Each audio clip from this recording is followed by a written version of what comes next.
Огромный привет, друзья! Давайте проведем эти выходные вместе.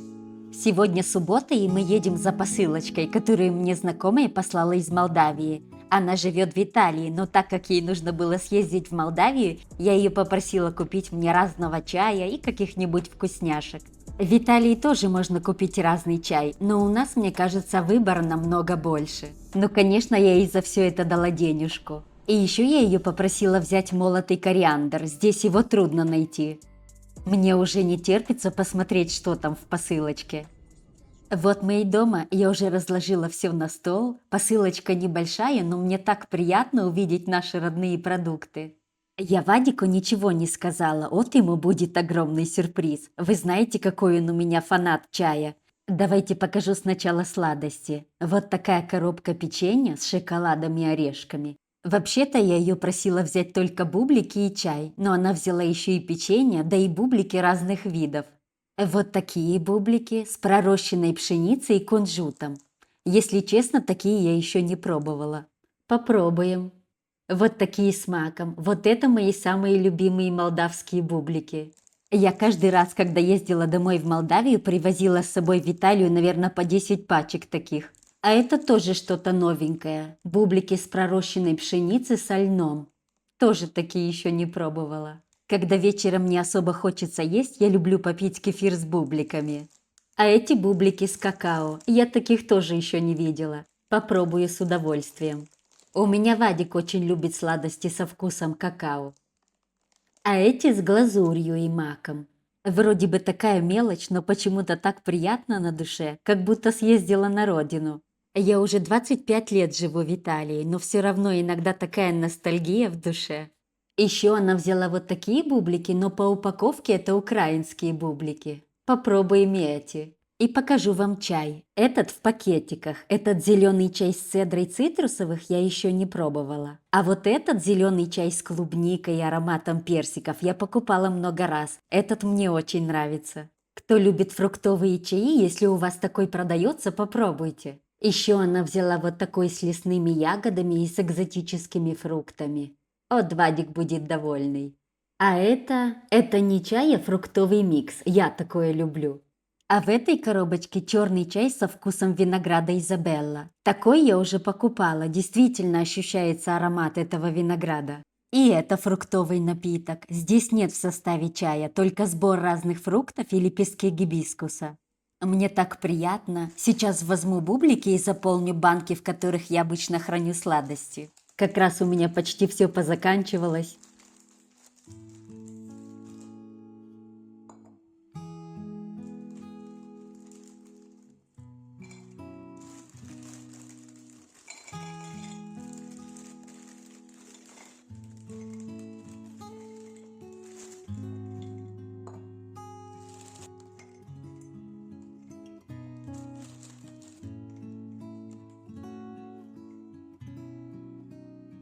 А во вторую банку высыпем эти украинские. Попробуем, чем они отличаются от молдавских.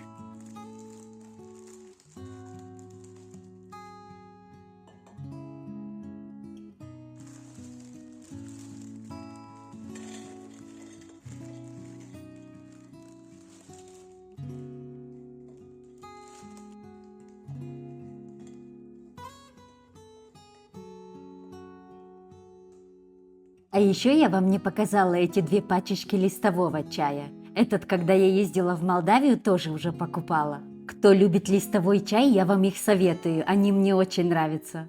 Этот в красной пачечке черный чай с шиповником и яблоком. Внутри есть прям маленькие кусочки сухих фруктов. Этот и один из самых любимых у Вадима. И этот очень вкусный, зеленый чай с клубникой и ароматом белого персика, как тот в пакетиках. А этот Куртис мне так нравится, в каких пирамидках его продают. Так эстетично смотрятся эти пирамидки. Сейчас я вам покажу. Смотрите, какие симпатичные. Все-таки как у нас много внимания уделяют эстетике. В Италии не всегда это так. Пока я вам тут снимала посылочку, Джампьеру съездил, собрал черешню. Сегодня прям день сюрпризов. Я вам в прошлом влоге рассказывала, что черешня стоила 17 евро за килограмм. Сейчас цена немного упала, сейчас я по 11 евро видела. Но мне кажется, это все равно очень дорого. Да и что тут килограмм? Даже мне одной ее это только попробовать. Мне уже не терпится помыть ее и наесться. Я так ее люблю. Первый раз он ее собирал, она была полуспелая, а сейчас уже видите какая? Поспела лучше, будет еще вкуснее. И знаете, девчонки, раз у меня сегодня такая ностальгия по родине, я решила сегодня испечь молдавские плаценты. Немного побалую своих. У меня и Джампьеру их ест с удовольствием. Наперед вам покажу. Сегодня я их приготовлю классической формы, большие и круглые. Они получаются хрустящие, слоеные, очень вкусные. Для меня это вкус детства. И сегодня я решила приготовить их с 3 разными начинками. С картофелем приготовлю, с тыквой и с творогом. Так что пойдемте, я вам покажу, как я их готовлю. И сразу отварю картофель, нам нужно будет сделать картофельное пюре. А пока я займусь тестом. В миску наливаю 2 стакана слегка теплой воды. Добавляю 2 неполные чайные ложечки соли. Хорошенько перемешиваю до растворения соли. Добавляю 1 яйцо, хотя их можно готовить и без яиц. Затем добавляю 2-3 столовые ложки растительного масла. Перемешиваю. И затем постепенно добавляю муку. На канале у меня уже есть видео, как можно приготовить маленькие плаценты-треугольнички и как готовят вертуты из этого же теста. Я вам обязательно оставлю ссылочки в описании под видео, так что кому интересно, заглядывайте. И обязательно оставлю рецепт в описании под видео. Муку я добавляю на глаз, лучше ориентируйтесь на консистенцию теста.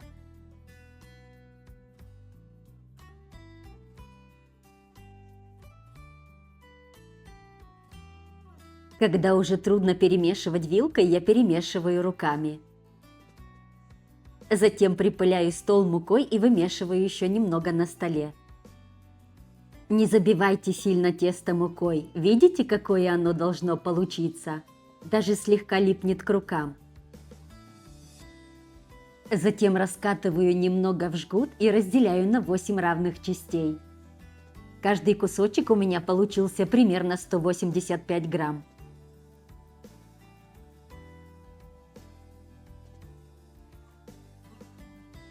Затем припыляю стол мукой и замешиваю все кусочки в круглые колобки.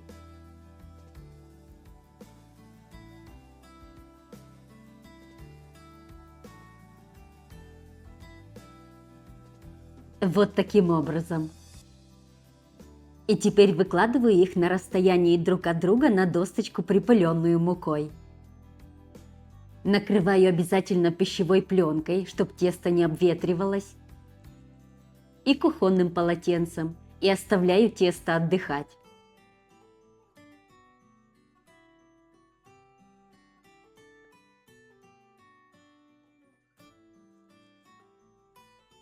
Пока мы с вами готовили тесто, отварился картофель, а теперь разминаем его в пюре. Не добавляем ни молоко, ни сливочное масло. Теперь нам понадобится крупная луковица, и нам нужно нарезать ее мелко.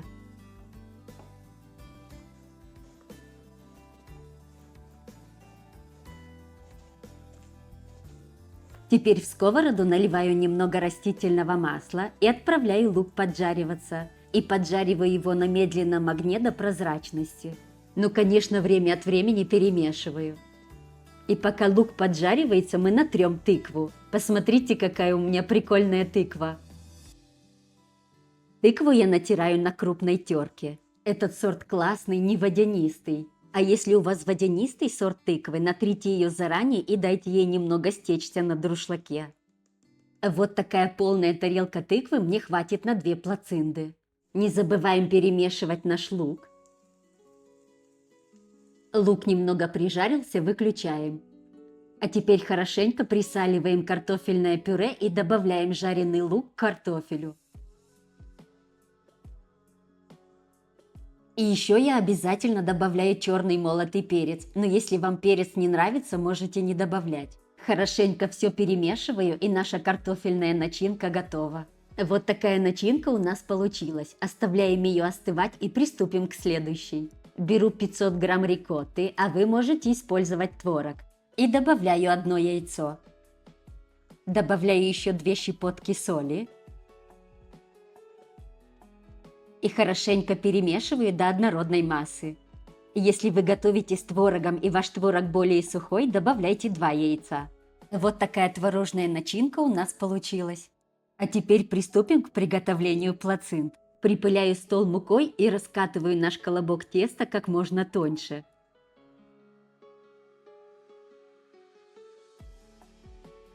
Время от времени нужно подсыпать муку и переворачивать тесто на другую сторону, чтобы тесто не прилипало к столу.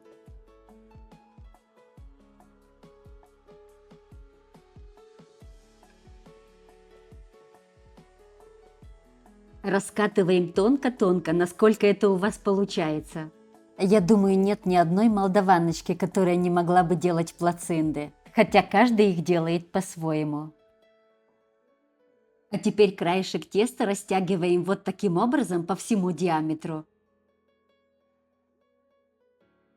Ничего страшного, если в некоторых местах у вас немного порвется тесто. А теперь что мы делаем? Тыльной стороной рук растягиваем тесто еще больше, вот таким образом. По всему диаметру нужно чувствовать тесто. Оно должно получиться тоненьким-тоненьким, просвечиваться. Выкладываем растянутое тесто на стол, поправляем, если нужно. Вот так тоненько мы растянули тесто. А теперь поливаю его немного растительным маслом и хорошенько руками распределяю масло по всей поверхности. Напишите, кто-то меня смотрит из Молдавии и как вы их готовите. И теперь нужно сложить тесто втрое. Вот таким образом. Снова поливаем растительным маслом и хорошенько распределяем по поверхности. За счет этого плацинты получатся вкусные, слоеные. И снова складываем втрое.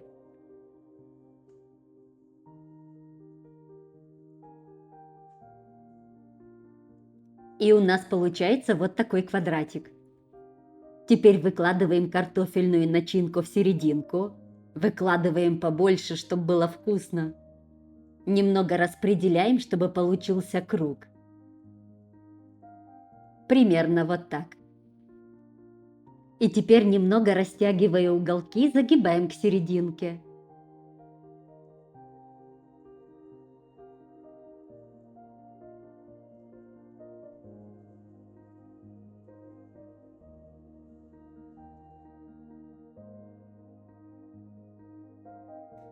И теперь свободные края растягиваем вот таким образом. И также загибаем к серединке. Кстати, их можно готовить и с сырым картофелем, нарезанным мелким кубиком, и смешивая с жареным луком.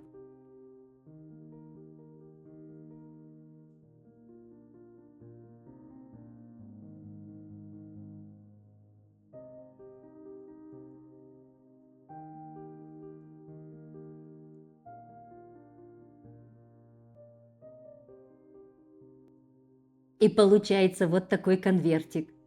И теперь аккуратненько переставляем форму для выпекания. В эту форму у меня помещается 4 штуки. Моя форма размером 40 на 40. Все 4 я сделала с картофелем, а сейчас поливаю их слегка растительным маслом и распределяю масло силиконовой кисточкой по всей поверхности. И теперь можно отправлять их в духовку.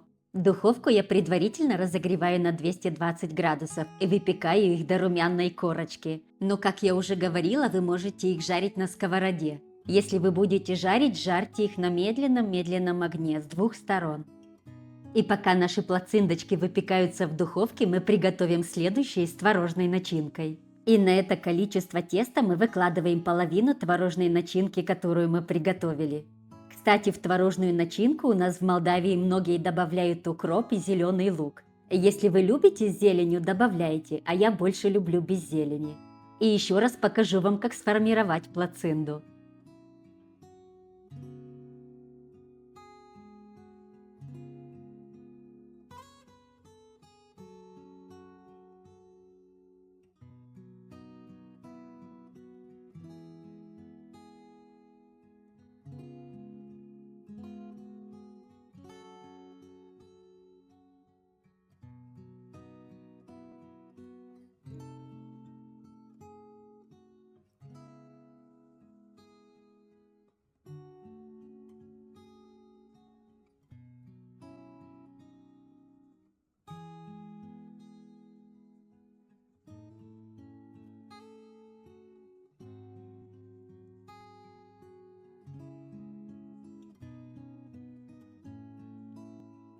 Я уже сформировала 2 плацинды с творогом, а сейчас приготовлю еще 2 с тыквой.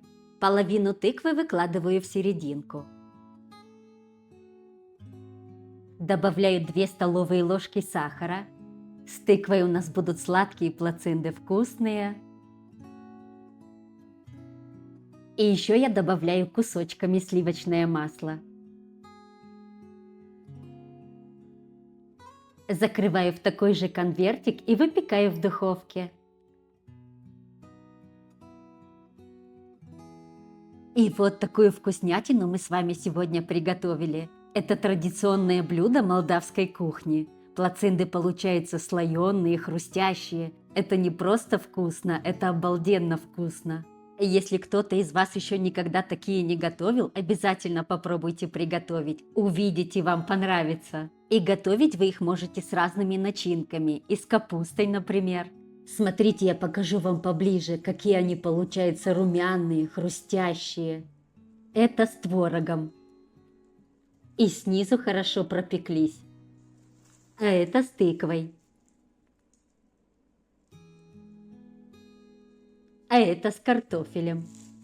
Слышите, как хрустит? Давайте покажу вам и в разрезе. Видите, с творогом? Сейчас еще лучше видно, какие они слоеные. С тыквой. Видите, сколько начинки? С творогом и с тыквой я обожаю. А вот с картофелем сильно любит мой сын. Смотрите, сколько начинки. Побаловала своих этой вкуснятиной, да и сама поела с удовольствием. Да, девчонки, с ними нужно немного повозиться, но это того стоит. Это очень вкусно.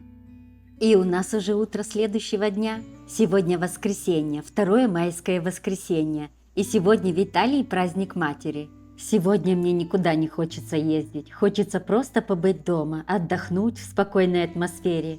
И вообще мы с мужем очень домашние. Смотрите, Вадим вчера вернулся поздно и что-то тут нам принес. Он иногда выдает нам такие сюрпризы. Интересно, что здесь?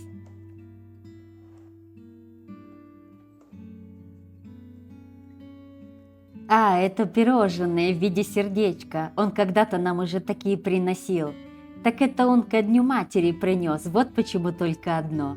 Вот такой сюрприз мне от сына. Приготовила себе капучино и позавтракаю, но половинку оставлю мужу. Эти пирожные слишком сладкие для меня. Но спасибо Вадику за такой сюрприз. А после обеда Джампьеро съездил в кафе за пирожными в честь праздника. Я уже узнаю по упаковке, в каком кафе он их купил. Там очень вкусная выпечка. Давайте вместе посмотрим, что тут он нам принес. Я уже представляю. Все с кремом, как я люблю. Я очень люблю пирожные с заварным кремом. Я не люблю со взбитыми сливками. Боже, какая вкуснятина! Я тут собралась садиться на диету, а они мне приносят такое лакомство. От такого я отказаться не могу. Но вечером ужинать я точно не буду. Это крупное пирожное было с лимонным кремом, и сверху его украсили карамелизированным лимоном. Было очень вкусно. А остальные с обычным заварным кремом. Спасибо и Джампьеру за такой сюрприз. И после всех таких сюрпризов, что я делаю? Сажусь на велотренажер попотеть. Нужно же скинуть немного калорий. Честно скажу, что давно я на него не садилась. У меня бывает периодами. То занимаюсь, то забрасываю. Но нужно браться за себя. Тем более, что сдала анализы, холестерин немножечко выше нормы. А я тут себе пирожные ем. Поела, а теперь нужно попотеть. Мне, конечно, уже не 20 лет, но я стараюсь немного себя поддерживать. И у нас уже поздний вечер, сейчас я уже пойду отдыхать. Вышла на балкон, посмотрите, как красиво, как ярко светит луна. Видите мигающую точечку? Это самолет летит. Ночью у меня еще никогда не получалось снять такие четкие кадры, обычно получается мутновато. Я все снимаю на телефон, у меня нет камеры.